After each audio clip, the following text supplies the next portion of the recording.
Welcome to Jain tutorial. Welcome बच्चों, आज हम इलेक्ट्रिसिटी के वन पेज नोट्स, एक पेज के अंदर बहुत सारा जो मटेरियल है वो तुम आप पढ़ सकते हो, रिवीजन कर सकते हो आराम से इस पेज की सहायता से। तो मैं आपको बताता हूँ कि इलेक्ट्रिसिटी क्या, आप देख रहे होंगे ऊपर छोटे छोटे इलेक्ट्रॉन्स हैं वहाँ पर बने हुए हैं। Like these electrons are this, like ये इलेक्ट्रॉन्स है, नेगेटिवली इलेक्ट्रॉन्स हैं, यानी कि इलेक्ट्रॉन्स, इलेक्ट्रिसिटी किससे मिलकर बनी हुई होती है? इलेक्ट्रॉन से मिलकर बनी हुई होती है। तो इलेक्ट्रॉन पर नेगेटिव चार्ज होता है। तो basically electricity is composed of electrons, बहुत सारे इलेक्ट्रॉन्स मिलकर बनी होती है, इसलिए बोलते हैं हम नेगेटिवली चार्ज इलेक्ट्रॉन। तो ये फ्लो करते हैं तो कहते हैं इलेक्ट्रिसिटी भी फ्लो कर रही है। तो इलेक्ट्रिसिटी क्या है? ये एक ऐसी कन्वीनियंट फॉर्म ऑफ एनर्जी है जो सब घरों में यूज़ होती है। तो घरों में, स्कूल्स में इसकी सहायता से आप चीज़ें लिख सकते हो, देख सकते हो, मोबाइल चला सकते हो, जितने भी होम अप्लायंसेस हैं उसको भी चला सकते हो बाय यूजिंग द इलेक्ट्रिसिटी। तो इलेक्ट्रिसिटी बेसिकली क्या है? ये चार्ज है, नेगेटिवली चार्ज है। तो एक ऐसी प्रॉपर्टी है मैटर की due to which it produce and experience electricity and the magnetic field. इसकी सहायता से हमें एक्सपीरियंस भी हो जाता है कि यहाँ पे इलेक्ट्रिसिटी है, लाइट जलेगी तो पता चल जाएगा। और ये एक मैग्नेटिक फील्ड्स भी क्रिएट कर देते हैं। जहाँ पे इलेक्ट्रिसिटी होती है वहाँ पे चारों तरफ एक इलेक्ट्रिक फील्ड क्रिएट हो जाती है, जिसकी पता चल जाता है हमें कि यहाँ पर इलेक्ट्रिसिटी है। एक फोर्स का हमें फील होता है, ठीक है। तो इलेक्ट्रिसिटी बेसिकली क्या है? एक फोर्स है, एक चार्ज है, हम ये कह सकते हैं। और इसकी एसआई यूनिट्स होती है कूलाम, जैसे मीटर होती है लेंथ की होती है, केजी किलो उसकी होती है, वेट की होती है, ऐसे ही इसकी भी एसआई यूनिट कूलाम होती है। कितने तरह के चार्जेस होते हैं सबको पता है? दो तरह के चार्जेस होते हैं, पॉजिटिव चार्ज और नेगेटिव चार्ज। पॉजिटिव को प्लस से रिप्रेजेंट करते हैं और नेगेटिव को माइनस से रिप्रेजेंट करते हैं। तो बेसिकली क्या है? Flow of electrons is responsible to flow of the electricity. बताया था कि इलेक्ट्रॉन्स फ्लो करेंगे तो इलेक्ट्रिसिटी भी फ्लो करेगी for one point two another. तो इलेक्ट्रिसिटी को हम ऐसे एक्सप्लेन कर सकते हैं कि फ्लो ऑफ इलेक्ट्रॉन्स। तो नेगेटिव देखो ऊपर रिप्रेजेंट्स कर रहा है, इलेक्ट्रॉन्स फ्लो हो रहे हैं इलेक्ट्रिसिटी में, ठीक है। अब इलेक्ट्रिसिटी होगी तो कंडक्टर्स होंगे जिसमें इलेक्ट्रिसिटी फ्लो करेगी। तो बेसिकली हमें क्या चाहिए? कंडक्टर चाहिए जिसमें इलेक्ट्रिसिटी फ्लो हो जाती है। तो कंडक्टर्स कौन से होते हैं जिसमें इलेक्ट्रिसिटी और हीट आराम से फ्लो हो जाती है? हमें पता है मेटल सारी ऐसी हैं जो जिसमें इलेक्ट्रिसिटी आराम से फ्लो हो जाती है। उससे पहले हम देखते हैं कि एक इलेक्ट्रॉन पर, बेसिकली चार्ज की बात तो हम करते हैं, इलेक्ट्रॉन पर कितना चार्ज होता है? एक इलेक्ट्रॉन पर होता है 1.6 इंटू 10⁻⁻19 कूलाम चार्ज, इतना एक इलेक्ट्रॉन पर चार्ज होता है।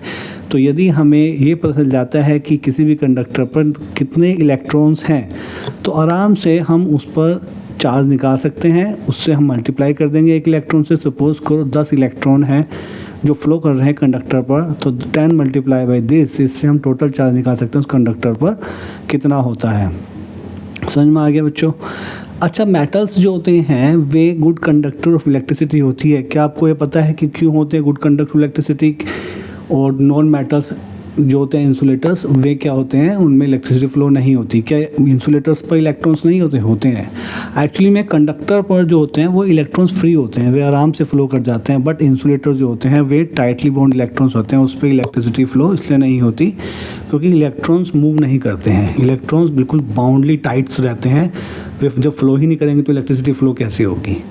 ठीक है, आगे आपको यहाँ तक समझ में कोई भी डाउट हो आप मुझसे पूछ सकते हो आराम से। अब आता है हमारा इलेक्ट्रिक करंट। अब इलेक्ट्रिसिटी है तो इलेक्ट्रिक करंट होगा। करंट के बारे में सबको पता है, सबके घरों में करंट फ्लो करता है घरों के अंदर। तो क्या होता है? बेसिकली इलेक्ट्रिक करंट को हम आई से, कैपिटल आई से रिप्रेजेंट करते हैं और इसकी जो हमारी एसआई यूनिट होती है एम्पियर होती है, ठीक है। तो क्या होता है इलेक्ट्रिसिटी, इसको हम डिफाइन यदि करेंगे तो ऐसे करेंगे, the rate of flow of charges through any cross sections of a conductor. एक कंडक्टर में से कितनी इलेक्ट्रिसिटी फ्लो हो रही है, कितना चार्ज फ्लो हो रहा है। चार्ज यानी कि फिर आगे यहाँ पर इलेक्ट्रॉन्स, जितने नंबर्स ऑफ इलेक्ट्रॉन्स फ्लो करेंगे उतना ही चार्ज फ्लो करेगा। तो इफ़ अ नेट चार्ज, यदि हम मान लेते क्यू चार्ज फ्लो कर रहा है किसी भी क्रॉस सेक्शन से किसी भी कंडक्टर में, तो इलेक्ट्रिसिटी को आई को हम I is equal to Q upon T से रिप्रेजेंट करेंगे, जहाँ पर क्यू चार्ज को रिप्रेजेंट कर रहा है और टाइम टी को रिप्रेजेंट कर रहा है। इसकी ऐसा यूनिट होती है कूलाम पर सेकंड, यानी कि एम्पियर, ठीक है। तो एक एम्पियर जो चार्ज है, एक एम्पियर जो हमारा इलेक्ट्रिक करंट है वो कब फ्लो करेगा? जब एक कूलाम चार्ज 1 सेकंड में फ्लो करता है। When 1 coulomb of charge flow through any cross section of a conductor in 1 second, it is said to be 1 ampere. ठीक है, अब इसकी कुछ और भी इसकी यूनिट्स होती हैं, जैसे मिली एम्पियर, ये बहुत छोटी होती है, इसको एम ए से रिप्रेजेंट करता है 10⁻³ एम्पियर। एक होती है 1 माइक्रो एम्पियर, इसको म्यू ए से रिप्रेजेंट करते हैं, इसकी इक्विवेलेंट होता है 10⁻⁻6 एम्पियर। ठीक है, आगे समझ में। अब मैं आपको एक बहुत इंपॉर्टेंट चीज़ बताता हूँ कि जो electron directions of electrons is from negative terminal to positive terminal. अब क्या होता है, एक कंडक्टर में इलेक्ट्रिसिटी फ्लो कर रही है, तो ऑब्वियसली एक जगह नेगेटिव टर्मिनल होगा, एक पॉजिटिव टर्मिनल होगा। तो इलेक्ट्रॉन्स की डायरेक्शंस कौन सी होती है फ्लो होने की? इलेक्ट्रॉन्स की डायरेक्शन जो होती है वो नेगेटिव टर्मिनल से पॉजिटिव टर्मिनल की होती है। बट करंट की डायरेक्शंस इसकी डायरेक्शन से अपोजिट होती है, वो positive terminal to negative terminal होती है। Current is opposite to direction of the electrons. तो direction of the flow of positive charge is taken as the direction of. हम ये कह सकते हैं कि जो करंट की डायरेक्शन होती है, पॉजिटिव चार्ज जो होता है उसकी डायरेक्शन भी हम कह सकते हैं नेगेटिव से अपोजिट। ठीक है, अब आता है हमारे पास इलेक्ट्रिक फील्ड। मैंने आपको बताया था जहाँ पर इलेक्ट्रिसिटी होती है उसके चारों तरफ एक करंट फ्लो होने लगता है, जिससे एक फोर्स की फीलिंग होती है, उसी को हम बोलते हैं इलेक्ट्रिक फील्ड। अब आते हैं इलेक्ट्रिक पोटेंशियल। इलेक्ट्रिक जहाँ पे इलेक्ट्रिसिटी होगी वहाँ कुछ पोटेंशियल होगा, वहाँ पे कुछ ना कुछ फीलिंग होगी, तो वही इलेक्ट्रिक पोटेंशियल होता है। Electric potential at a point, एक पॉइंट पर इलेक्ट्रिक पोटेंशियल हम निकाल सकते हैं। वो क्या होता है, in electric field is defined as the amount of work done in moving a unit. एक यूनिट्स पॉजिटिव चार्ज को यदि हम लेके आते हैं उस इलेक्ट्रिक फील्ड के पास, तो उसके अगेंस्ट में वर्क करना पड़ेगा, क्योंकि वहाँ पर इलेक्ट्रिसिटी है वहाँ पे। तो उसको यदि हम लेके आते हैं from infinity to that point against the electric field, तो उसको बोलते हैं हम इलेक्ट्रिक पोटेंशियल। इलेक्ट्रिक पोटेंशियल इसको हम बेसिकली इसकी SI यूनिट होती है, हमारी वोल्टेज होती है पोटेंशियल की। ठीक है, अब पोटेंशियल डिफरेंस का मतलब कि एक पॉइंट से दूसरे पॉइंट तक यदि इलेक्ट्रिक चार्ज को लेके जाते हैं तो कितना वर्क डन करना पड़ता है, उसको हम कैपिटल V से रिप्रेजेंट करते हैं। The potential difference between 2 points in an electric field, देखो, the electric potential at a point in electric field is defined as the amount of work done in moving a unit charge, positive charge from infinity। तो ये तो हो गया electric potential difference. और potential difference between 2 point in electric current is defined as the work done in moving a unit charge from one point to another point। एक point से दूसरे point तक जाने में जितना वर्क डन करना पड़ता है इलेक्ट्रिक चार्ज को ले जाने में, उसे बोलते हैं पोटेंशियल डिफरेंस। इसकी SI यूनिट वोल्ट होती है, और इसको ये हमारी स्केलर क्वांटिटी होती है, यानी कि इसमें डायरेक्शंस की हमें नीड नहीं होती। तो पोटेंशियल डिफरेंस को हम कैपिटल V से रिप्रेजेंट करते हैं। तो इसका डिफाइन हो गई potential difference equal to work done upon divided by quantity of charge move, यानी कि क्वांटिटी कुछ भी चार्जेस को हमें ले आने में, एक पॉइंट से दूसरे पॉइंट तक ले आने में जितना वर्क डन करना पड़ता है उसको हम पोटेंशियल डिफरेंस बोलते हैं। तो V is equal to W/Q। W की क्या होती है SI यूनिट, जूल होती है, Q की कुलाम होती है, तो जूल अपॉन कुलाम हम वोल्ट से रिप्रेजेंट करते हैं। ठीक है, तो 1 वोल्ट क्या हो गया, the potential difference between 2 points if 1 joule work is done in moving a 1 कुलाम of electric charge from one point of another. तो हम ऐसे ही यहाँ से निकाल सकते हैं कि W को 1 ले लें, Q को 1 लें, तो V इक्वल टू 1 आ जाता है, तो 1 वोल्ट आ जाता है। तो यानी कि 1 जूल हम वर्क करना पड़ा और 1 कुलाम चार्ज को हम लेकर आए एक पॉइंट से दूसरे पॉइंट तक, तो हम कह सकते हैं कि वो 1 वोल्ट का हमें यहाँ पे पोटेंशियल डिफरेंस हमारा होगा। ठीक है, समझ में आ गया। अब हम पढ़ते हैं यहाँ पे ओम्स लॉ।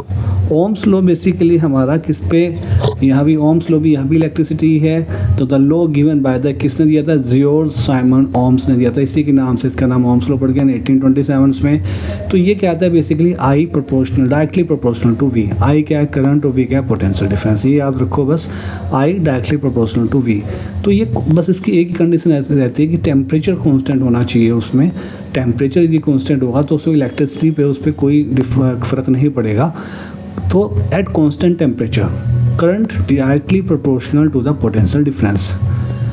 ठीक है, तो I proportional directly proportional to, या V directly proportional to I, तो V upon I is equal to R, जहाँ पे R क्या है, हमारा रेजिस्टेंस है। ये प्रोपोर्शनली कांस्टेंट कहते हैं, इसको हम प्रोपोर्शन को रेजिस्टेंस भी बोलते हैं। व्हेन टेम्परेचर इज, यदि कांस्टेंट टेम्परेचर नहीं होगा तो ओम्स लॉ यहाँ पे फेल हो जाता है। ठीक है, अब क्या होता है रेजिस्टेंस ऑफ ए कंडक्टर। यदि किसी कंडक्टर के अंदर रेजिस्टेंस हम कैसे निकालेंगे, the property of a conductor. Resistance basically क्या होता है, विरोध करता है, ये इलेक्ट्रिसिटी को फ्लो करने में उसको विरोध करता है, उसका दुश्मन होता है इलेक्ट्रिसिटी का ये बेसिकली। तो होता क्या है, ऐसा the property of a conductor due to which it opposes, ये फ्लो को चार्ज को फ्लो करने में क्या करता है, अपोज करता है, through it called the resistance. इसकी एसआई यूनिट क्या होती है, ओम। क्या होती है इसकी एसआई यूनिट्स, ओम। तो उसको कछुआ से बना होता है, छोटा सा इससे रिप्रेजेंट करते हैं हम। अब आते हैं फैक्टर्स, किस किस पे डिपेंड करते हैं रेजिस्टेंस। रेजिस्टेंस डिपेंड करता है लेंथ पर। जो लेंथ होती है रेजिस्टेंस की डायरेक्टली प्रोपोर्शनल होता है, लेंथ इंक्रीज होगी तो रेजिस्टेंस भी इंक्रीज होगा। और ये किस पर, हमारा जो cross section, area of cross section है उस पर क्या करता है बेसिकली, ये उसके इन्वर्सली प्रोपोर्शनल होता है, यानी कि एरिया बढ़ेगा तो रेजिस्टेंस कम होगा, रेजिस्टेंस कम होगा तो एरिया बढ़ेगा। तो nature of the material, conductor के नेचर पे भी डिपेंड करता है मटेरियल कैसा है उसका। नाइक्रोम वायर जो होती है उसकी जो 60 times more than the copper, इसका रेजिस्टेंस बहुत ज़्यादा होता है किससे, कॉपर वायर से, ठीक है। Temperature of the conductor, resistance of all the pure metal increasing in raising the temperature. जैसे ही टेम्परेचर बढ़ाते हैं हम, वैसे ही प्योर मेटल का रेजिस्टेंस बढ़ जाता है, ठीक है। आपको ये एक पेज में पूरा चैप्टर नहीं हुआ अभी, एक पेज का पूरा ये हो गया रिव्यू। इसमें कोई भी डाउट हो आप मेरे से पूछ सकते हो। Okay, thank you very much, have a nice day.